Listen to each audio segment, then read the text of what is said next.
আসসালামু আলাইকুম lovely viewers. আজকে আমরা দেখব আর্টিকেলস। ইংলিশ গ্রামারের একটি গুরুত্বপূর্ণ অংশ হচ্ছে আর্টিকেলস। তো চলুন শুরু করা যাক।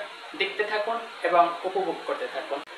আর্টিকেলস সাধারণত ইংরেজিতে নাউন বা প্রোনাউনকে নির্দিষ্ট, ডেফিনিট বা অনির্দিষ্ট, ইনডিফিনিট করে প্রকাশ করার উদ্দেশ্যে ব্যবহৃত এ এন দিকে আর্টিকেলস বলে।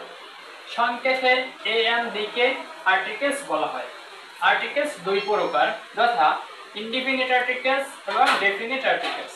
ইনডিফিনিট আর্টিকেলস সাধারণত অনির্দিষ্টতা অর্থে ব্যবহৃত হয় এবং ডেফিনিট আর্টিকেলস দিকে বলা হয়, এটি নির্দিষ্টতা অর্থে ব্যবহৃত হয়। ডেফিনিট আর্টিকেলস এ ও এন দ্বারা অনির্দিষ্ট ব্যক্তি বা বস্তু বা প্রাণী বোঝায় বলে এদেরকে ইনডিফিনিট আর্টিকেলস বলে। সংক্ষেপে বলা যায় এ এবং এন কে ইনডিফিনিট আর্টিকেলস বলে। Example: a pen, a book, an umbrella. Definite articles দ্বারা এক বা একাধিক ব্যক্তি, বস্তু বা প্রাণীকে বোঝায় বলে একে ডেফিনিট আর্টিকেলস বলে।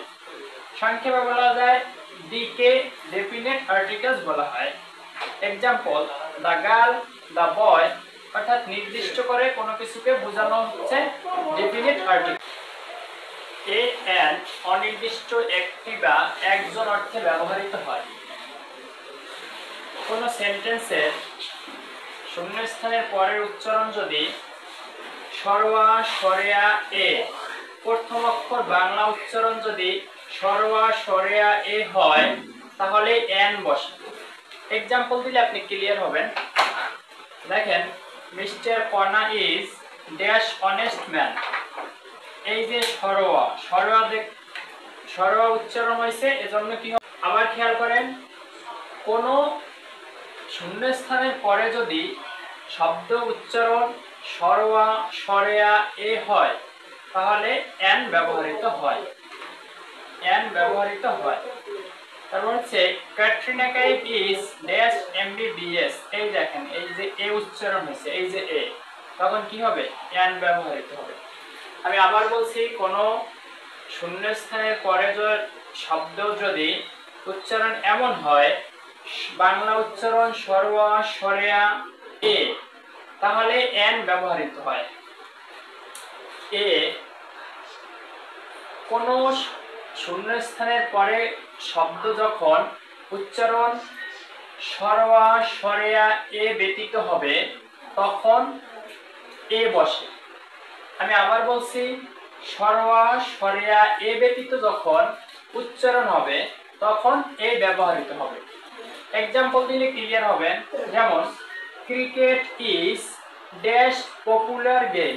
এই যে সরওয়া, সরেয়া, এ উচ্চারণ হয় না, ব্যতীত উচ্চারণ হয়েছে, এই হচ্ছে প, তার মানে হচ্ছে এ ব্যবহৃত হবে। আবার দেখেন, he is dash meritorious student. সরওয়া, সরেয়া, এ ব্যতীত উচ্চারণ হয়েছে, এই দেখেন এই ম, তখন কি হবে? এ হবে। তারপরে আরেকটা এক্সাম্পল দেখেন, mister x is dash Bengali teacher. এই যে সরওয়া, সরেয়া, এ ব্যতীত উচ্চারণ হয়েছে, এই দেখেন ব উচ্চারণ হয়েছে, তখন কি হবে? এ হবে। আশা করে বুঝতে পারছেন। আমি পরের নিয়মে যাচ্ছি। এন এবং এর 2 নম্বর নিয়ম, রস্যি প্লাস ব্যঞ্জন বর্ণ যখন উচ্চারণ হবে তখন এন হবে। খেয়াল করেন, রস্যি প্লাস ব্যঞ্জন বর্ণ সমান সমান এন হবে। দেখেন, example: English is dash international language. এই দেখেন, ইন্টারন্যাশনাল, কোন সেন্টেন্সের শূন্যস্থানের পরের শব্দ যখন রস্যি প্লাস ব্যঞ্জন বর্ণ এরকমের উচ্চারণ হবে তখন সেটা এন ব্যবহৃত হবে। খেয়াল করেন, English is an international language. এই দেখেন, রস্যি ন, ইন, রস্যি হচ্ছে স্বরবর্ণ এবং রস্যি পরে কি ন, এই ব্যঞ্জন বর্ণ উচ্চারণ হয়েছে। রস্যি প্লাস ব্যঞ্জন বর্ণ সমান সমান এন ব্যবহার হবে। আরেকটা এক্সাম্পল দেখেন, water is dash important element of our environment. দেখেন এই water is dash important, এই রশ্মি প্লাস এই ম হচ্ছে ব্যঞ্জন বর্ণ।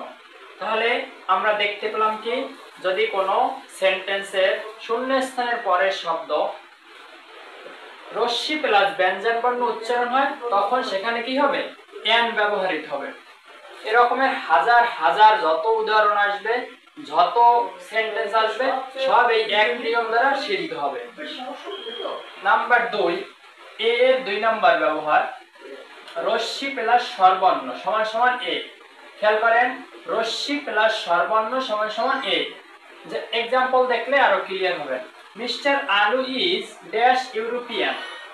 মিস্টার আলু ইজ ড্যাশ ইউরোপিয়ান। খেয়াল করেন, রশ্মি প্লাস রশ্মি প্লাস স্বরবর্ণ ইউরোপিয়ান, রশ্মি প্লাস স্বরবর্ণ, তাহলে এখানে কি হবে, এ হবে।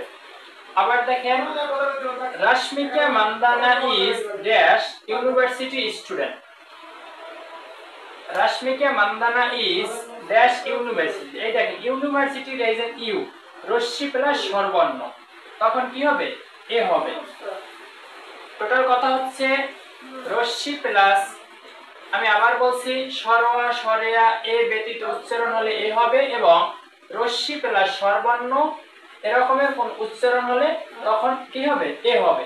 এরকমের হাজার হাজার নিয়ম, এই এক হাজার হাজার শব্দ, হাজার হাজার एग्जांपल এই একই নিয়ম দ্বারা সিদ্ধ হবে।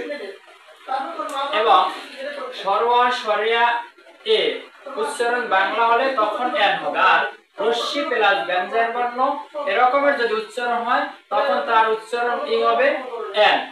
তো English is an international language.